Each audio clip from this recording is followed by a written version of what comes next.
The Reds took the series, but the Cardinals left them with a little parting gift on the way to St. Louis. We'll talk to Mo Egger about how it went off the rails today.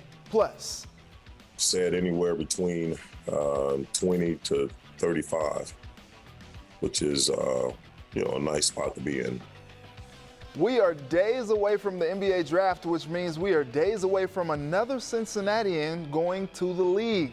Why former Moeller standout Miles McBride expects to hear his name called sooner than later. And there's bad, and then there's what we saw from FC Cincinnati last night. Laurel Pfahler will tell us if there's any reason for optimism after a letdown in Nashville. From WCPO 9 Sports, this is Sports of All Sorts. What up? Welcome to Sports of All Sorts. I'm Reggie Wilson. It's an exciting time of the summer. Bengals training camp kicks off this week, and QB1 will be ready and available for full participation. Now, that may take your mind off the soccer team struggles. More on that in a bit. But first, a weekend 18 years in the making for the Reds, and it hurt my St. Louis heart in the process. 6 straight wins over the Cardinals, but a happy trip back to STL today. Reds going for the sweep against the Cardinals. Spoiler alert, didn't happen. Started well, though. Joseph Daniel Votto, he still bangs, guys. Back-to-back games with the homer, his 14th this season. 3-run shot gives the Reds the lead. Then the 4th inning happened to Sonny Gray. Tie ball game, not anymore. Harrison Bader blasts off. Puts the Cardinals on top 6-3. It gets even worse. A couple batters later, Dylan Carlson cranks one. Gray exit after 3 1/3, and he gave up 8 earned runs. Plenty of chances for the Reds to rally, but they don't. And the Cardinals win it 10-6. Sonny's going to be fine. I can't wait till he gets back out there his next start. Just wasn't one of his best days, and I'm not going to make anything more of it than that. David Bell, a glass half full kind of guy. So is my next guest, ESPN 1530's Mo Egger. Mo, what's up? Some people would describe me as a glass half full guy. I would describe myself as a glass half full guy. Many in the radio audience might disagree. Yeah, but they still listen anyway, so, jokes on them. Sonny Gray had a rough outing today, but the Reds weren't out of it. How tough was it watching all those missed opportunities to make it a game today? Yeah, I think if you look at today through the lens of sort of house money because of what they did on Friday and Saturday, I guess today wasn't too disappointing. If I would have said to you, maybe not you, Reggie, but if I would have said to most Reds fans on Friday afternoon, they're going to get 2 out of 3 against the Cardinals after losing 5 of the first 6 on this homestand, you would have taken that. At the same time, there's getting greedy, and then there's also the urgency that the Reds are dealing with right now. They're trying to overcome a significant deficit. That means the games that are there for the taking, you've got to take. And unfortunately, it's really hard to say that today was there for the taking because of the way that Sonny Gray pitched. I'm on David Bell's side there. I think he's a guy that you really don't worry about over the course of the next couple of months. But yeah, 8th inning, bases loaded, nobody out, and you can't get a run in. You can't get any closer. On a day in which the bullpen, I thought for the most part, did okay. I mean, at least by recent Red standards. I do think that what you saw, though, in the 8th inning may be a slight illustration of something that we should be talking about, and that is this team could probably still use an outfield bat. Tyler Naquin has been a wonderful addition for this team. And, I mean, you could have asked at many points over the first 4 months, God, where would they be without Tyler Naquin? At the same time, he's cooled off significantly. You don't have Nick Castellanos right now. How much can you count on Aristides Aquino? Where's Nick Senzel going to fit? Can you count on him to be healthy? Shogo Akiyama simply hasn't performed offensively. Obviously, it sort of pales, it slides into the background when you start talking about Reds needs because bullpen and even starting pitching come up. But yeah, you saw some guys in the outfield get at bats in critical situations that didn't come through. And I think those are guys that you can wonder over the next 2 months of the season, how much can the Reds count on those guys? Yeah, Jesse Winker, apparently he's back. He did his thing this weekend, so that was good to see if you're Reds fans. First home run he hit since June 29th on Saturday night, so it was good to see that. All right, Nick Castellanos hit the IL as you were talking about this weekend, but Joey Votto turning it up in his absence. What do you like what you're seeing from the old man? Uh, Joey Votto is almost 6 years younger than me, and he's an old man. Very encouraging, very encouraging, because it tells me that what we saw early in the season wasn't fool's gold. Now, you can look at the numbers early in the season and go, well, what are you talking about, Mo? He hit the ball hard a bunch, and you thought, you know what? If he continues to hit the ball hard, the results are going to be there. And since he's come off the injured list, the results have been there. And he talked before the season about how the power stroke was going to come back. For him to have 14 home runs here as we get set to turn the page to August, when he's missed a month, is pretty significant. You're never going to get 2015, 16, 17, 2012, 2013, 2010, 2009 Joey Votto. That guy is probably a thing of the past because he was elite. But can he still be a difficult out? Yeah. Can he still be a guy capable of coming up big in huge situations? You know, he struck out looking with a couple of guys on base today, and I'm not sure if he had an issue with the call the umpire made or if he was mad at himself for getting fooled by the pitch. But if you look at the numbers since he came off the injured list, I think you have to be happy with what he's done so far, and I think that's encouraging, not just for the rest of this year, but they're on the hook for 2 more years and $50 million. So you better hope that the Joey Votto we've seen since roughly June the 8th is the Joey Votto we see moving forward. Absolutely. That's a huge chunk of change right there. All right. So we are just days away from the trade deadline. You mentioned the outfield bat. What other moves would you like to see the team make? It's obvious they need bullpen help. And look, it's great that TJ Antone and Lucas Sims are going to come back reasonably soon, and it's all well and good. But the reality is this bullpen doesn't have enough arms. You have to hope for the best case scenario with the guys that you have right now, but plan for the worst, which is not what this team did this past offseason. The bullpen is really going to be at a premium as we get to the final 5 or 6 weeks of the season, because I'm not sure how much you can count on starting pitchers to go deep into ball games. They need bullpen help. And with where they are right now, I'm willing to slightly overpay to get it. If for no other reason than I'm not sure that you can send the message to your fans with where this team is today. And this could change based on what happens at Wrigley Field this week. Based on what happens today, I'm not sure you can send a message to your fans that we are not going to try to win with a team that I think most people really like and I think deserves a chance to see what they can do with help in the bullpen, maybe even in the starting rotation, and perhaps with a bat somewhere, maybe shortstop of the outfield. All right, Mo, we'll see what they end up doing. Meanwhile, they're off to Chicago to play the Cubs. They're a hot mess. So you'll see, and they're in sell mode too. So we'll see if the Reds can do what they need to do, like you said that they should, the urgency kicking in to just kind of get these teams out of the way that they need to. But we'll see what happens, and we'll talk to you again soon about it. They've exceeded, I think, everybody's expectations in terms of how they've played on the road. They're 25-22 away from Great American Ballpark, and hopefully starting tomorrow that continues. All right, Mo, we'll see what happens, but we appreciate it. You take care. All right, Reg. Thanks, man. Yep. Yes, sir. All right, FC Cincinnati just didn't have it Saturday night, and it turned into yet another disappointing trip to Nashville. Coming up, we'll talk about the winless week for the Orange and Blue.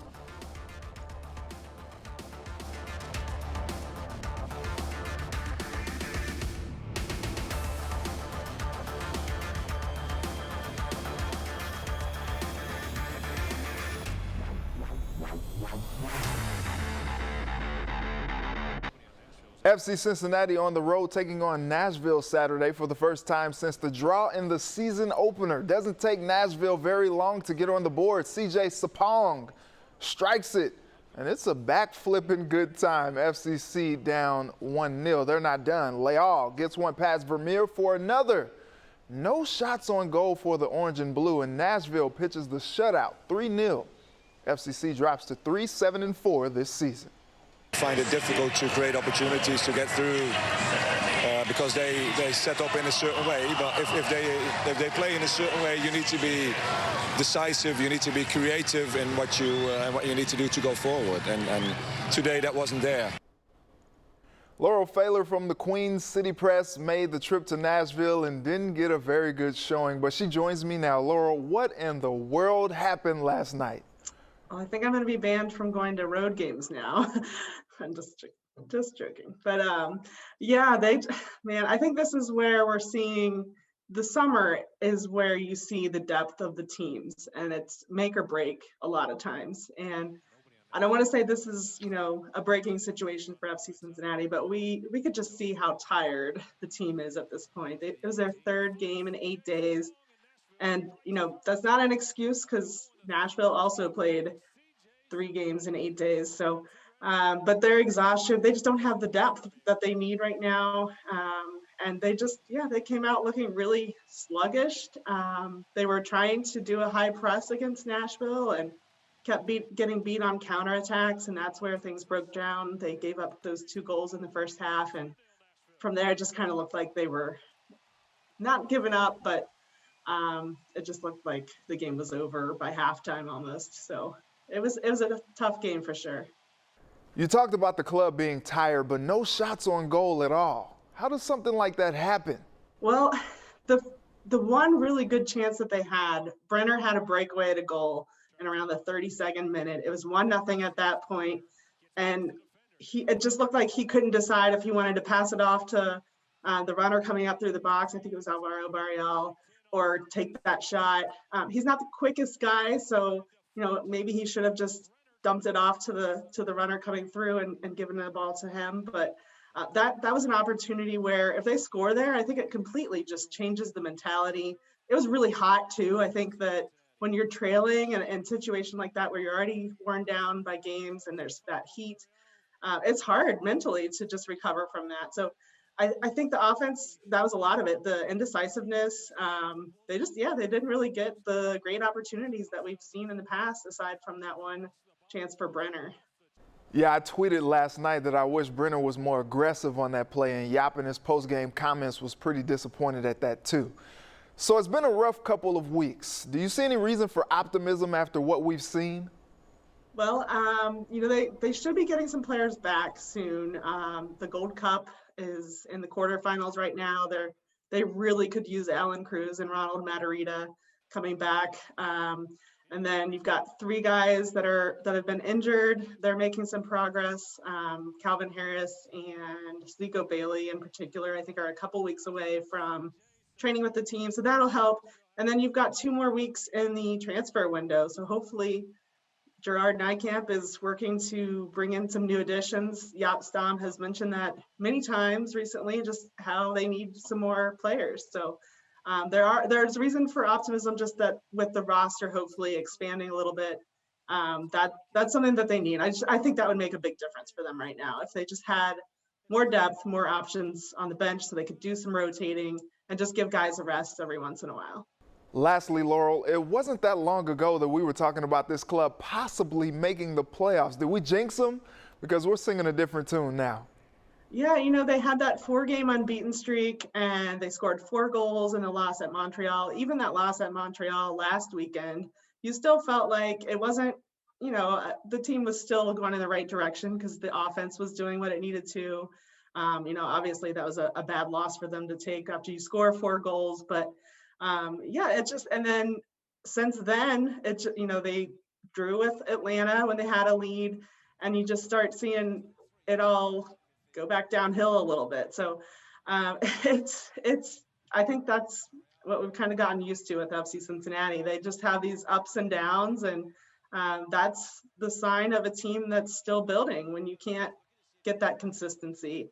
And they are probably a few more pieces away from really being a team that can compete game in and game out. So I think that's just where we're at right now. They're still building, and we'll have to see what they do this transfer window to help that. Until then, we'll keep watching, and we'll keep talking to you to help get some of these frustrated fans off the ledge. So thanks, and we'll catch up again next week. I mean, that's Cincinnati sports for you. But thanks for having me anytime. Coming up, a major achievement for Lakota West high jumper on a national level and here at home.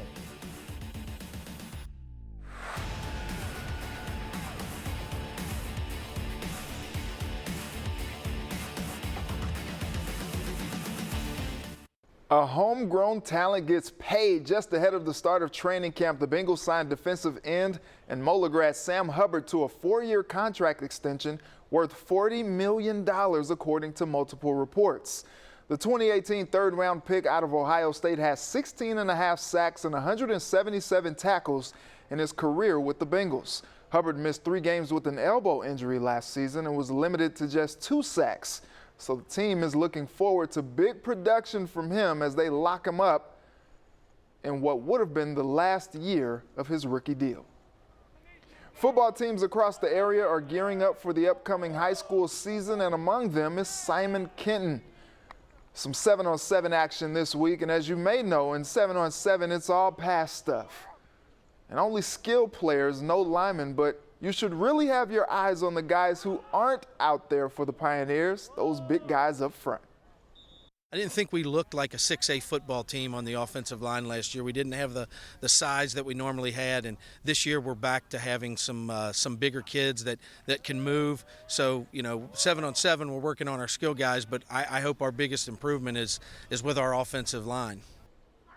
A Lakota West High track and field athlete received national recognition this month at the Nike Outdoor Meet in Oregon. WCPO sports reporter Mike Dyer explains why the meet was a fantastic way to complete her high school career. Monica Kinley is still smiling after her high jump performance at the Nike Outdoor National Meet. The Lakota West graduate earned 3rd place in All-American honors in Eugene, Oregon. I jumped 5'8.5", which I was ecstatic about. I definitely overperformed. So that was my best this season that I had gotten, which I had been training to peak for that. Kinley's jump set a new school and Lakota district record. I was really excited. It was a big stage, and there were so many competitive jumpers, and it was cool to just be against the best of the best. Kinley set the school record multiple times prior to the Nike meet. She has the 400-meter dash school record too. Really, really cool to see an athlete of ours, go out to Eugene, compete in the same exact spot where they just had the Olympic trials, and do really, really well. The meet was a completion of an outstanding high school career for Kinley, who is signed with the University of Cincinnati. She was the Division I state runner-up with a jump of 5 feet 7 inches in early June. And she's just gone up and up and up. So I really think, I don't see many limits for her. I see her kind of getting to that 5'10", 6-foot range while she's at UC. Mike Dyer, WCPO 9 Sports. Thanks, Mike. When the NBA draft starts in 4 days, former Moeller High School basketball standout Miles McBride might be a first-round selection. And as Mike Dyer shows us again, why the former West Virginia guard is leaving college early to go pro. The decision to remain in the NBA draft wasn't easy for Miles McBride after 2 successful seasons at West Virginia University. Yet the 2019 Moeller graduate received enough convincing feedback after his performance at the NBA Draft Combine in June to decide to turn pro. From what I can tell, Mike, I truly believe he's going to be a first-round pick. And his original draft grade was to be in the upper part of the second round, an early second-round pick. But I think that has improved. McBride, who won 2 state titles at Moeller, declared for the draft in early April. He averaged nearly 16 points, 5 assists, 4 rebounds, and 2 steals as the Mountaineers' point guard this season. McBride saw his stock rise on draft boards during the Combine. And the most important was that last feedback that he got back, which was great. Said anywhere between 20 to 35, which is a nice spot to be in. Miles McBride also has benefited from the support of his family, along with the West Virginia and Moeller coaching staffs. And just incredibly proud of the diligence that he has put in, the hard work, just a lot of sacrifice, of making the right choices. Am I going to work out? Am I going to do, or am I going to do this? I'm going to, and he always said, I'm going to get it in. That work ethic is no surprise to those who know McBride. He has a strong connection to his family, West Virginia, and Moeller off the court too. It'd be easy to move on and Moeller just be in your rearview mirror. He really goes out of his way. He came to my camp this year and spoke to the campers, and I don't think he ever comes home that he doesn't swing by and spend time with us. So, just a special kid. He's an easy one to root for, Mike. So we'll see what happens here in late July. Mike Dyer, WCPO 9 Sports. All right, thanks again, Mike. So I want to hear from you. Miles McBride is a projected first-round pick, But where will he end up on Thursday night? Which team pulls the trigger? Tweet me at Reggie Wilson TV and make sure to use the hashtag SOAS. All right, we'll be right back to wrap up the show. Welcome back. Coming up after the show is In Depth with Graham Benzinger. Check out what's on tap tonight. This week, we're in Florida with Ryan Lochte. One of the most accomplished Olympians in history opens up on lessons learned. It was my turning point in my swimming career. Plus, we catch up with those who know him best. I said, today, you're great.